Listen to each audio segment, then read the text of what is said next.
Yo y tú, por Martin Buber. 12. Tercera parte. El tú eterno. 2. Lo que ya se ha dicho a propósito del amor vale aquí con mayor razón aún. Los sentimientos son sólo un acompañamiento al hecho metafísico y metapsíquico de la relación, el cual no ocurre en el alma, sino entre el yo y el tú. Por esencial que sea un sentimiento, permanece sometido al dinamismo del alma, en el cual cada sentimiento es sobrepasado, eclipsado y abolido por otro. A diferencia de la relación, un sentimiento tiene su ubicación en una escala, pero sobre todo, cada sentimiento tiene su lugar dentro de una tensión polar y extrae su color y su significado no solo de sí mismo, sino también del polo que le es opuesto. Todo sentimiento está condicionado por su contrario. Por lo tanto, si a la relación absoluta, que encierra en realidad todas las relativas, porque ella ya no es, como estas, fragmentarias, sino total, siendo el cumplimiento de todas y su fusión en la unidad, se la redujera a la situación de un sentimiento aislado y limitado, se la sometiera a la relatividad psicológica. Desde el punto de vista del alma, la relación perfecta solo puede entenderse como teniendo dos polos, como siendo la coincidencia opposilorum, como la resolución de antinomias del sentimiento. Sin duda, uno de esos polos, suprimidos por la actitud fundamental religiosa de la persona, desaparece a menudo de la conciencia reflexiva y solo puede ser evocado en la mediación de las profundidades más puras y más sinceras del ser. Sí, ciertamente, en la relación pura te sentías enteramente dependiente, como no te sentiste en ninguna otra relación, y también plenamente libre, más libre que en todo otro lugar y momento. Te sentías a la vez criatura y creador. Lo que poseías entonces no era uno de esos dos sentimientos limitados por el otro. Los poseías a ambos sin restricción y simultáneamente. En tu corazón siempre sabes que necesitas de Dios por encima de toda cosa. Pero ¿sabes también que Dios necesita de ti en la plenitud de su eternidad? ¿Cómo existiría el hombre y cómo existirías tú si Dios no tuviera necesidad de él? Si no necesitara de ti, tienes necesidad de Dios para ser, y Dios tiene necesidad de ti para realizar el pleno sentido de tu vida. Enseñanzas y poemas se esfuerzan por decirlo más largamente y dicen de ello demasiado. Triste y presuntuoso palabrerío sobre un Dios en devenir. Mas sabemos inconmoviblemente en nuestros corazones que hay un devenir del Dios que es. El mundo no es un juego divino, es un destino divino. Hay un sentido divino en la vida del mundo, del hombre, de personas humanas, en la tuya y la mía. La creación nos supera, nos inunda, nos envuelve, nos estremecemos a su contacto, nos sometemos a ella, participamos en la creación, encontramos en ella al Creador, nos ofrecemos a Él como sus auxiliares y sus compañeros. Dos grandes servidores recorren las edades, la plegaria y el sacrificio. El hombre que ora se derrama en un sentimiento de dependencia absoluta y sabe que, de una manera incomprensible, actúa sobre Dios, aunque nada obtenga de Dios, pues cuando no anhela nada para él mismo, ve ascender más alto la llama de su acción eficaz. ¿Y el hombre qué sacrifica? No lo puedo despreciar a ese honesto servidor del pasado que creía que Dios deseaba el humo de su holocausto. En una manera necia, pero vigorosa, sabía que uno puede y uno debe hacer donativos. Eso también lo sabe el que ofrece a Dios su humilde querer, para juntarse a Él en el gran querer. Solo dice, tu voluntad sea hecha, pero la verdad agrega por Él, hecho por mí, de quien tú tienes necesidad. ¿En qué difieren la plegaria y el sacrificio de la magia? La magia pretende lograr sus efectos sin entrar en la relación y practica sus artificios en el vacío. Mas el sacrificio y la plegaria se colocan ante el rostro, en la consumación de la sagrada palabra primordial que significa acción recíproca. Pronuncian el tú y luego oyen. Querer entender la relación pura como dependencia es querer suprimir uno de los portadores de la relación y al mismo tiempo variar de realidad a la relación misma. Lo mismo ocurre si comenzamos desde el lado opuesto y vemos en el despliegue sobre sí, en el retorno al sí, el elemento esencial del acto religioso, sea que despojamos a este acto de toda relación con el yo, sea que veamos en él la acción del único ser dotado de existencia y de pensamiento. El primero de estos modos de contemplación imagina que Dios viene a integrarse en el ser liberado del yo, o que ese ser es identificado con Dios. El segundo significa que el ser despojado del yo existe de manera inmediata en sí mismo, como si estuviera en la unidad divina. El primer modo implica, pues, que en el momento supremo el tú deja de existir, porque la dualidad está abolida. En el segundo caso, el tú no subsiste, una vez alcanzada la verdad, porque no hay dualidad en la verdad. En el primer caso, uno cree en la unidad de lo divino y lo humano.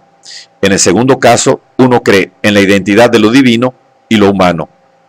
En los dos casos se afirma un más allá del yo y del tú, que en el primer caso es un devenir realizado, por ejemplo, en el éxtasis, y en el segundo caso un estado que se revela, por ejemplo, en la contemplación de sí, en el sujeto pensante.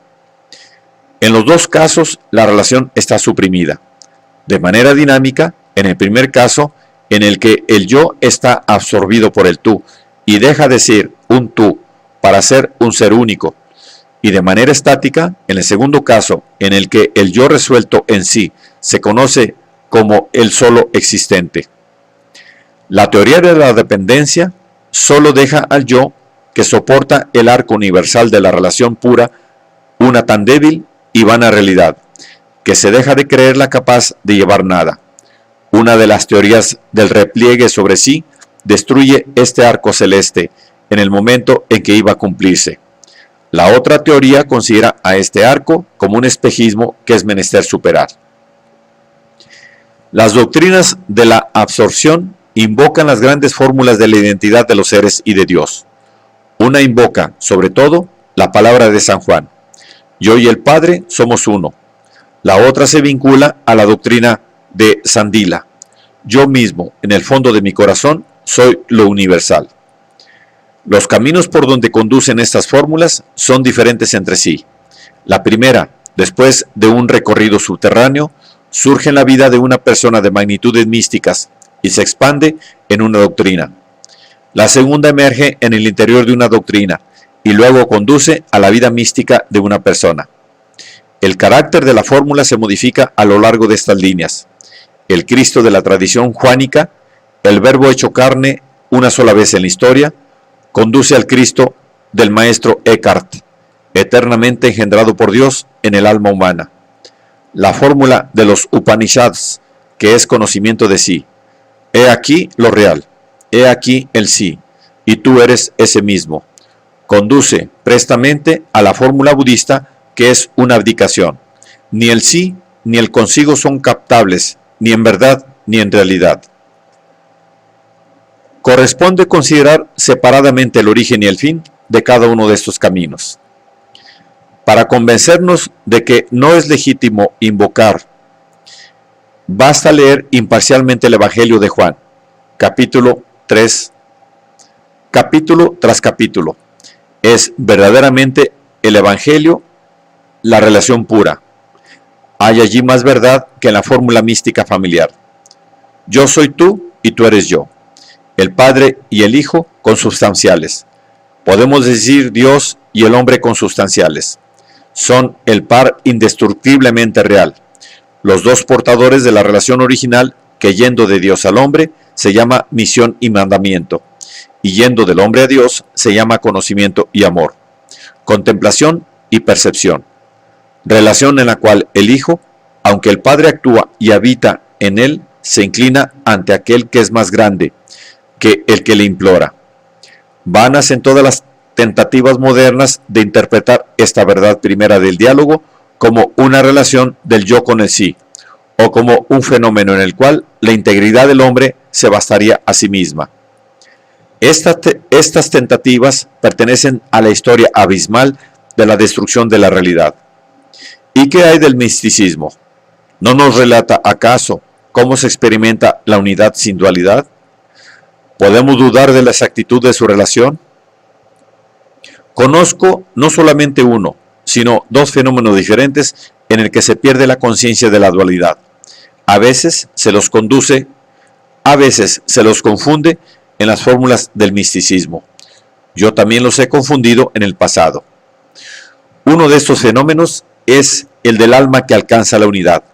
No es un fenómeno que ocurre entre el hombre y Dios. Ocurre en el hombre.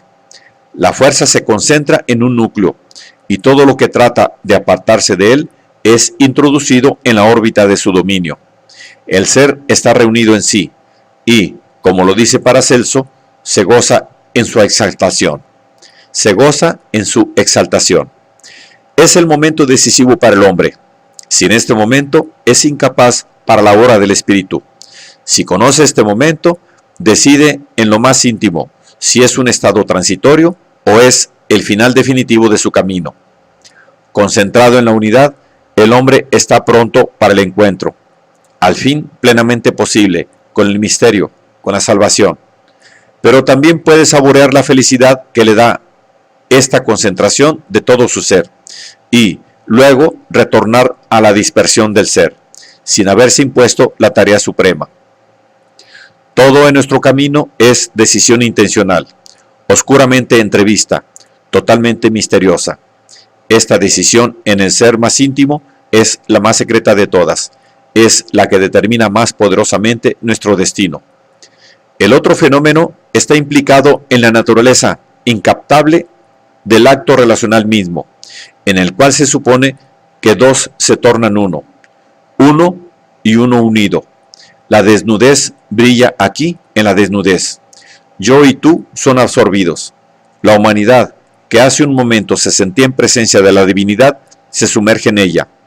Han aparecido la glorificación, la deificación y la unidad del ser.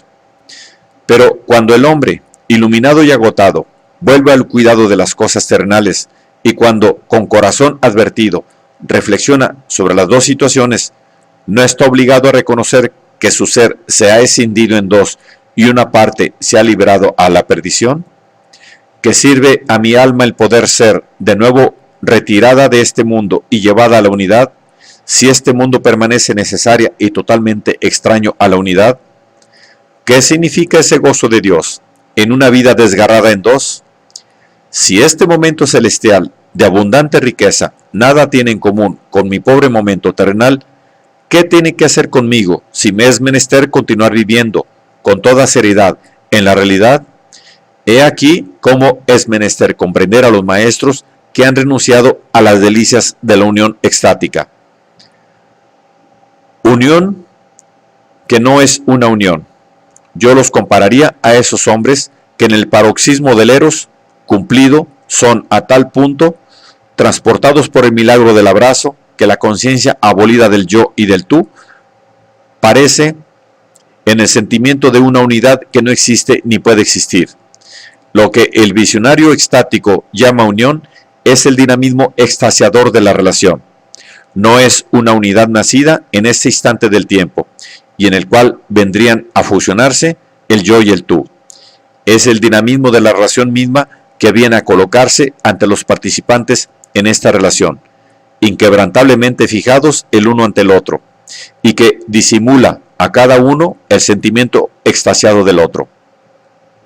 Es como si el acto de relación desbordara las márgenes de la relación misma. La unidad vital se presenta con una vehemencia tal que los interlocutores parecen palidecer ante ella. Por su existencia, ella hace olvidar el yo y el tú, entre los cuales se había producido. Es uno de esos casos en que la realidad se rodea de una franja en la que aparece diluida. Pero mayor que las ondulaciones enigmáticas de la franja del ser, es para nosotros la realidad central de la hora cotidiana y terrestre, en la que un rayo de sol sobre una rama nos ha hecho presentir el tú eterno. Mas aquí se levantará la objeción de la otra doctrina, la de absorción, según la cual el ser universal y el ser del sí son lo mismo, y, por eso, el impulso hacia el tú no puede otorgar ninguna garantía de realidad última.